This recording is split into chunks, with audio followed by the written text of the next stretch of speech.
Otep à tous, bien-aimés frères et sœurs. Je vous le disais déjà depuis très longtemps, à plusieurs reprises, j'ai parlé de ça dans des vidéos, mais cette fois-ci c'est officiel, parce que c'est le nouveau Premier ministre d'Emmanuel Macron qui le dit. Il dit: la situation de la France est catastrophique. Avant lui, il y avait d'abord un Premier ministre aussi qui l'avait dit, François Fillon. Je crois que c'était, il a été Premier ministre de comment vous appelez ça, l'autre bandit qui est venu raconter n'importe quoi, le destructeur, le déstabilisateur, celui qui a fait la guerre de la Libye, celui qui a déstabilisé la Côte d'Ivoire, qui a placé un voyou comme Alassane Ouattara au pouvoir et qui a pris Laurent Gbagbo, l'a amené à la haie pour rien, parce que 10 ans après on l'a libéré. Nicolas Sarkozy, il a été son Premier ministre. Il avait déjà dit la même chose, mais il n'avait pas donné les chiffres. François Fillon est venu avec des chiffres. Bon, c'est vrai que lui, à l'époque, c'était pas pareil. Parce que Emmanuel Macron est venu aggraver la situation. Emmanuel Macron, à lui seul, a apporté plus de 1000 milliards d'euros de dette à la France. À lui seul, hein. Donc, à l'époque de François Fillon, c'était déjà mauvais, mais quand même, on pouvait se battre. François Fillon disait que j'ai hérité d'un pays qui est en faillite depuis plus de 15 ans. Ça veut dire que depuis l'époque de François Mitterrand déjà, la crise avait commencé. Et là, Michel Barnier est venu donner le coup de marteau, le dernier, en reconnaissant publiquement sur la chaîne France 2, la plus grande chaîne, ou la chaîne de l'État, que, eh ben, il trouve un gouvernement, un pays qui est endetté jusqu'au cou, dans les eaux, dans la moelle épinière, à hauteur de plus de 3000 milliards d'euros. Vous comprenez ça? Plus de 3000 milliards d'euros. Et chaque année, la France doit payer pour les intérêts seulement de cette dette exorbitante. Elle doit payer 50 milliards. 50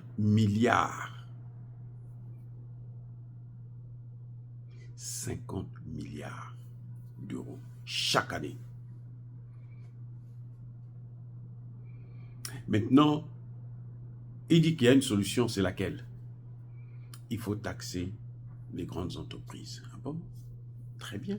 Les grandes entreprises, ce sont lesquelles? Mais c'est des trucs comme les Total, les Bouygues, les Bolloré et autres. Écoutez bien, c'est les Bouygues, c'est les Bolloré, c'est Total, c'est l'ancien Elf et autres, Orano. Mais ces grandes entreprises-là, ils s'enrichissent où? Ou elles s'enrichissent où? Mais en Afrique. C'est en Afrique qu'ils viennent voler les matières premières. Ça rejoint ce que je vous ai dit. Barnier vient là. Lui, son objectif, c'est l'Afrique. Orano a été chassé au Niger. Total est en train de perdre certains marchés en Afrique. Qu'est-ce que vous croyez qu'ils vont faire? Mais ils vont chercher à faire la guerre contre ces pays africains. C'est pour ça que je vous ai dit que, mais Barnier, c'est l'Afrique. Emmanuel Macron l'a choisi, c'est pour l'Afrique d'abord. C'est pour ça qu'il y a unanimité. On préfère destituer le président, mais laisser un premier ministre qui est lui-même illégitime. Le président, encore, il est légitime. Il ne respecte pas la Constitution, certes, mais il est illégitime. Parce que ce sont les Français qui l'ont mis là. Mais Barnier, il n'est pas légitime. Parce que le président n'avait pas le droit de le nommer Premier ministre. Mais, y compris Mélenchon qui conteste le pouvoir de Macron, il ne dit pas, bon, nous, le problème, c'est d'abord le Premier ministre, là. Non. Parce que ils savent qu'il faut que quelqu'un vienne pour s'attaquer à l'Afrique. Vous voyez, vous avez entendu qu'Emmanuel Macron recule maintenant, il veut aussi maintenant négocier avec Poutine. Vous croyez c'est pourquoi? C'est parce que c'est Poutine qui est en train de tout racler en Afrique avec la Chine. Donc, s'il est bien avec Poutine, eh bien, ensemble, ils peuvent essayer de voir comment ils peuvent faire pour que la France aussi puisse avoir sa part de gâteau. Ce qu'il oublie, c'est que les Russes, c'est nous qui les appelons, les Français, ils sont venus avec la colonisation. C'est différent. Bien-aimés frères et sœurs, la situation est difficile, mais la solution se trouve en Afrique. Cette Afrique qu'eux, ils ont détruite. Parce que s'ils n'avaient pas fait ça en Afrique, si l'Afrique n'était pas appauvrie, mais ce serait un grand marché pour eux, on est maintenant 1,5 milliard. 521 millions exactement. Vous voyez, Dieu, il est comme ça. C'est-à-dire que quand vous avez une opportunité et vous en profitez de cet avantage-là pour maltraiter les autres, ces autres-là, ils pleurent devant le grand Dieu. Quand Dieu, il décide de vous punir, c'est terrible. Hein? Vous vous souvenez, dans cette histoire, dans la Bible, vous avez ceux qui lisent la Bible, les chrétiens devraient le savoir, le prophète Élie qui va dire que la nourriture va venir, ça va tomber du ciel. Et il y a un soldat qui s'est permis de le contredire. Il dit, ah bon, tu veux contredire? Tu vas voir ça tomber, mais toi, tu ne vas pas bénéficier de ça. Effectivement, le jour que la nourriture est tombée du ciel, le monsieur s'est fait écraser parce que le monde courait, c'était tellement... On l'a piétiné, il est mort là. Donc, il n'a pas eu accès à ça. C'est ce que la France est en train de subir. C'est-à-dire que on lui a toujours dit, laisse-nous tranquilles. Si tu veux nos matières premières, viens, négocier avec nous, on va travailler ensemble, et puis on va gagner, toi tu gagnes aussi. Il dit non, c'est pour vous, mais c'est pour moi. Moi, je vous prends ça, parce que vous êtes des colonies. Maintenant que l'Afrique est en train de vouloir décoller, puisque l'Afrique est maintenant un grand marché, eh bien, c'est là qu'on le chasse. Au moment où il doit maintenant avoir le bénéfice, c'est-à-dire qu'il n'a pas besoin d'être violent, il n'a pas besoin de faire la force. Il vient, il prend seulement, il s'en sert, et les autres gagnent, lui aussi gagne. Et ils s'enrichissent. C'est à ce moment que eh ben, Dieu choisit de l'écarter. Lui et toute sa clique. Les Chinois ne viennent pas, n'ont pas amené les armées, ils ne nous ont pas colonisés. C'est nous-mêmes qui les appelons, venez, nous avons des matières premières, venez, venez investir. Et ils viennent investir, ils s'enrichissent. La Chine est devenue la première puissance du monde devant les États-Unis. Première. La Russie est maintenant la 4e puissance devant l'Allemagne, devant le Japon. Vous voyez? Et l'Afrique devient un grand marché.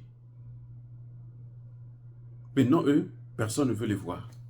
Ils ont des armes, ils sont là, et bon, on va les tuer, mais vous ne pouvez pas les tuer tous parce qu'ils sont plus nombreux que vous. Ils vont finir par vous dominer si vous cherchez à les tuer encore. Ça devient compliqué. Les amis, la guerre ne se gagne pas par les armes. C'est par la détermination, la résilience d'un peuple. C'est pour ça que les Américains ont échoué au Vietnam. Ils ont échoué en Irak. On est en train de les chasser en Irak. Là. Ils ne veulent pas partir, mais ils finiront par partir. C'est comme ça. Ils vont partir au moment où le monde maintenant est multipolaire. Donc vous ne pouvez plus revenir avec les mêmes méthodes. C'est fini. Le monde est multipolaire. Vous pouvez accepter ou pas, ça vous regarde. Mais le monde est maintenant multipolaire. La multipolarité, là, c'est inévitable maintenant. Parce que vous avez abusé de votre pouvoir, de vos petits avantages. Et Michel Barnier nous présente un tableau, mais sombre pour la France. Très sombre. Ça fait 3 mois que la France n'arrive pas à présenter son budget à la Commission européenne. Alors que, en principe, on devait même la sanctionner. Donc là, ils sont en train de trouver des subterfuges pour essayer de voir comment il faut faire pour éviter d'être sanctionné. Mais ils feront pas tomber. Bien-aimés frères et sœurs, si Barnier croit que c'est comme ça, par la force, comme Emmanuel Macron l'a fait, en vouloir faire des coups d'État, comme ils sont en train de... vous voyez, le Burkina Faso vient de dénoncer là. Découvrir toute la magouille, hein, toute la chaîne, la technique qu'ils avaient mise en place pour pouvoir encore manipuler le pays. Ils ont échoué. Parce que ces méthodes-là, ça ne marche plus. Il y a un temps pour tout. La récréation, comme disait le ministre de la Sécurité, la récréation est terminée. Oh, bien-aimés frères et sœurs, je n'ai pas pitié de la France, mais je m'en fous de ces problèmes. Voilà. Vous avez vu le pétrole sénégalais? Le pétrole, le gaz, ils ont tout pris. Oui, on va leur ravir ça. Avec ou sans Bassirou, on va ravir ça. Parce qu'ils ne méritent pas tout ça. Non, c'est pas possible. Soyez bénis, soyez abondamment bénis par le Dieu des Kémites et par nos ancêtres angélisés. Mais que tous ceux qui persécutent le continent africain, le pillent et le déstabilisent, qu'ils soient noirs, blancs, chinois, arabes, juifs, indiens, ou qui qu'ils soient punis, maudits, foudroyés, neutralisés, écrasés, effacés par le Dieu des Kémites et par nos ancêtres angélisés. Vive l'Afrique éternelle, j'ai dit et j'assume.